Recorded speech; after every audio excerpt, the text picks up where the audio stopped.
thinking about buying a house, but you really don't know if you should buy a house right now? We have David Sant with Cyprus Credit Union. First of all, it's amazing to see you. And second of all, you have all the tips for buying and saving for a home. Why do we need to think about saving for a home? I think one of the big reasons you need to save for a home is that if you do the right prep work ahead of time, it's going to save you so much in the long run. A lot of people will sit down and they'll say, you need about 20% to have for a down payment. And if you have that 20%, you're able to avoid things like private mortgage insurance, which is just an insurance you're going to pay every single month to help, protect against you defaulting on your loan if you have less than 20% to put down. I remember when that mortgage insurance fell off. It was like so much money in my pocket. So I should have avoided that in the first place by putting at least 20% down. So, any other tips? Like, do we need to do something that accelerates our savings or anything? I think what you'll want to do first is you'll sit down. You can easily get pre-approved, right? You can get pre-approved before you even are looking to buy a house, so you know how much house you can afford.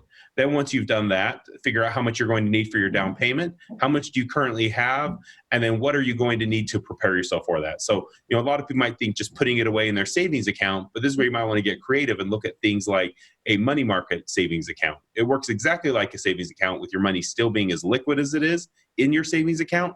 But with a money market, if you have higher dollar amounts, you'll actually earn more on your interest. So you'll be able to earn more there as you have higher dollar amounts, which you're going to have if you're trying to save up 20% for a home. Well, that's a nice little life hack. Thank you for sharing that secret.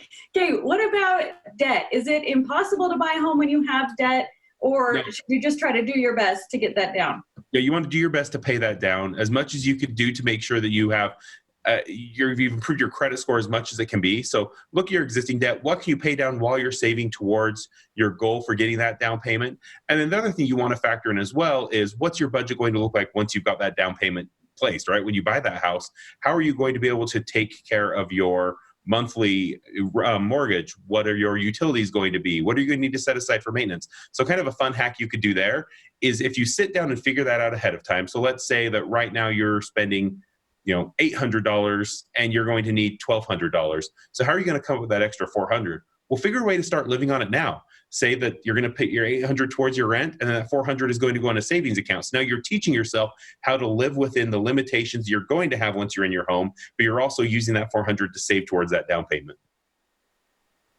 That is so genius. I'm going to try that with anything that I'm saving up for. Thank you, Dave. It's so good to see you. And we're going to find more tips. I love your blog at cypruscu.com. Take care. Have a good week. Hey, have a good time. See you.